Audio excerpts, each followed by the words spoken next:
This is a quick as I can overview of how to play Bansan. In the game, you are playing vendors renting stalls in the market. The flow of produce goes from the wholesale area. This is the wholesale deck. This is the wholesale row. They get stocked into the market stalls, and then the produce later on, when you buy them, goes into your shopping bag. And when you fulfill shopping lists, you turn them over and they generate waste. The player at the end of the game with the most income generated wins the game. Each player will get, in the beginning, 3 shopping lists, one of which they will choose to discard. Let's say I'm just going to choose this one.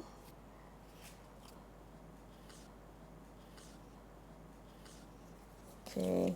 Everyone would also get a wallet screen to screen their money and their shopping list, and you can lean your shopping list against it for easy access or reference. You get 10 money or 10 ringgit in your wallet to begin with, 1 shopping bag, and 3 worker meeples that correspond with the color of the shopping bag. And then you also get 5 produce cards. In the opening round, each player turns over their produce cards and they choose either the top or the bottom to stock into any of the stalls. So let's say I'm going to choose the top. So I would go this here, seafood, player number 2 chooses the bottom row. So we do this, meat,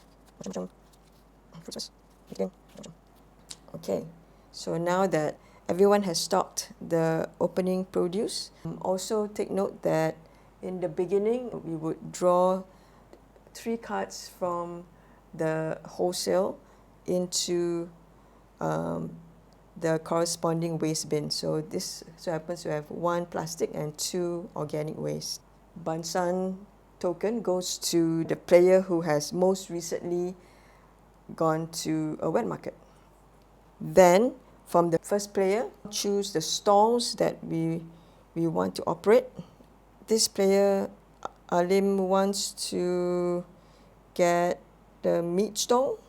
Okay, yellow player will take on wet goods, and then last player will also choose the second stall to operate. Let's say chooses seafood. The first player will choose another stall. So at the end of opening round, every player would have picked 2 stalls to be renting. So now we're ready to start. On your turn, there are 3 phases that you need to go through: the stocking phase, action phase, and the upkeep phase. Stocking phase is basically taking the stock from the wholesale area into any of the stalls in the market. When you stock from the wholesale row, you are taking all the cards of one produce type. So if I take macam-macam, I will have to stock these 2. If I stock fruits and veg, I will have to stock all these 3 cards. If it's wet goods, it's only 1 card. Meat will be 1 card. And then dry goods will be these 3 cards. So I think I'm going to go with this and stock it into the dry goods area by putting it under the stall. The other way of stocking is through the wholesale deck, where you would open until you see a duplicate produce card, and then so the duplicate gets flipped over and gets thrown into the corresponding waste. Okay. The other one, you get to stock either way. So let's say I'm just going to go with seafood, and that's the stocking phase. Next is the action phase. During the action phase, you are taking 2 actions from 3 different kinds of actions, and it could be the same action and in any order. Buying is when you buy one produce type from other vendors or from your wholesaler. So for example, Alim will go first. Or let's say he wants to buy wet goods from Selvi. One wet good from Selvi for either the market price, which is on the reference card, as well as the back of the rule book. And there's also a quick reference for easier reading. So you pay RM1 to Selvi and put this into the shopping bag. You can also buy one produce type from your wholesaler for half price rounded down. Since Alim is selling meat, he has a good relationship with the wholesaler that supplies meat. So he can get meat from the wholesale row for half price rounded down. So the market price of meat and seafood are 2, while everything else is RM1. And you buy one meat for RM1, and that goes to the pool and gets put into his bag. So that's 2 actions for Alim. At the end of the turn, you replenish the wholesale row, and then it's Selvi's turn to stock. So let's say she wants to stock seafood because she would like to take the sell to online customer action for half price rounded down. So she's going to sell all her seafood produce cards to an online customer for half price rounded down. So for market price is 2 times 3 is 6. So she will earn RM3. And whenever you sell to online customers, they just get discarded outside the market, and she will earn RM3. Okay, into a wallet. The third action you can take on your turn is emptying a waste bin. So every bin you empty will earn you RM2, with an additional bonus RM1 if you empty an additional bin, and also another bonus RM1 if the bin is overflowing. Each bin has a max capacity of 4 for plastic, 5 for paper, and 6 cards for organic. Once you put the 5th plastic waste card into the plastic bin, it will incur an overflow fine of RM1 per card. So Selvi right now will be using her second action to empty the plastic waste bin, and it gets discarded outside the market, and she will earn RM2 for that. After the action phase, you will go through the upkeep phase. Okay, so the upkeep phase consists of completing any shopping list you may have. And just for demonstration's sake, we jump forward and just say that Alim has managed to pick up all the produce that's needed to complete making satay. He would earn RM10. Okay, so he earns RM10 inside the wallet. Flip over, put it to the side to say that he has completed the shopping list.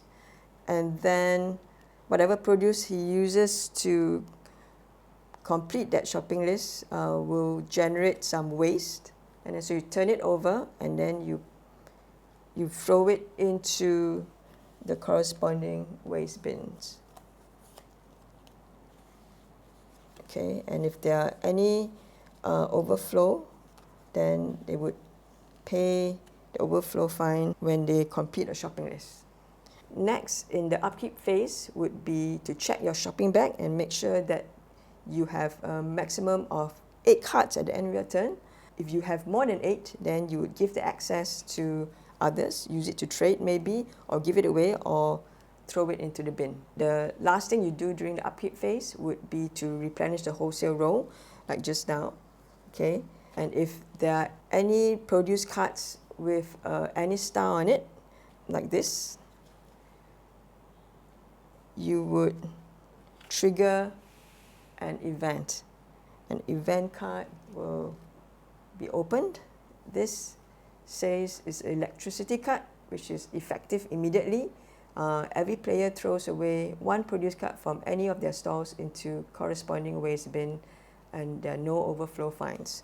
So That's what they're going to do right now. Alim will throw away one macam-macam. Okay, Salvi will throw away one wet goods. Okay, and that's pretty much what happens on your turn. At any time, you can bargain, negotiate deals with other vendors. You can trade, barter, give away produce cards. Note that in trading, produce cards must move from shopping bag to shopping bag and not from stalls to shopping bag or shopping bag to stalls. It must be only involving produce cards. The third thing you can do at any time is rent and or release a stall. This action you can only do once during the whole game. You can rent an extra stall for 3 ringgit, or I can release a stall and gain 3 ringgit. I can also do both at the same time, where if I release and rent another stall. Once I do the action, I flip my shopping bag to show that I've taken the R&R rent and release action. Note that you can't take the R&R action during the last round of the game.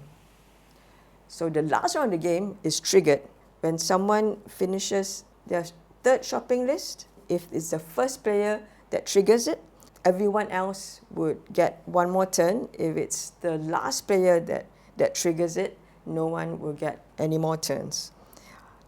The last round can also be triggered when someone draws the last produce card in the wholesale supply. The person who triggered the last round will get the Bansan token, and once everyone has their last turn, the person who triggered it will get to complete any shopping list that there is to complete, and also throw away any goods that he has in the bag. So let's say he has one of these in the bag, and as well as in his stalls, this, and then turn it over, and then they get thrown into the corresponding waste bin, and then clockwise will be the next player's turn to throw away any waste. So once the waste overflows in a bin, you can flip this over to show that it's overflowed. And let's say if you have to throw an extra one away, then you would have to pay any fines from the overflow. So once that's settled, you count your money, and the vendor who had made the most income or has the most money will be the boss Bansan. For more details, just check out our rule book. Shows the overview of the game, what you can find in it, how to set up for different number of players, okay, what each player gets, okay, what to do for opening round, and then we also have some useful local Bansan terms if you were to go to the actual market and you would like to use them. And it goes through the gameplay on your turn, the stocking phase, the action phase, the upkeep phase, and admin time. A bit more information about the rent and release stall action, and then game end, how the last round is triggered, and what to do at closing round, and then tiebreakers. We also have a Kenduri mode where there's like 5 shopping lists that is open for us to complete. We still are completing to make the most money unless one of the shopping lists isn't completed by the time the wholesale supply has run out. In that event, we all lose the game. There's also a Sendiri mode, a solo mode by Evan Chia, and that's how you set up the turn sequence and then game end and scoring. And for more information, you can go to our webpage arts-ed.my/Bansan.